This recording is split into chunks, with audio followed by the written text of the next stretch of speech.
न हि प्रपश्यामि ममापनुद्यद्यच्छोकमुच्छोषणमिन्द्रियाणाम् आवाप्य भूमावसपन्नं वृद्धं राज्यं सुराणमपि चाधिपत्यम्।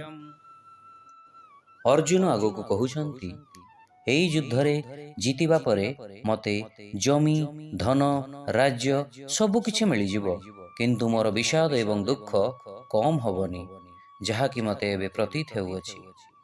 बंधुगण, जेतेबेले पर्यंत अर्जुनंक दुखर निवारण न करा जाए, सेतेबेले पर्यंत तांकु कौनसी भी सुख आराम किंबा शांति देई पारिबो नाही एवं तांकर दुखर निवारण पई तांक पाखरे प्रभु श्रीकृष्ण विराजमान अछंती।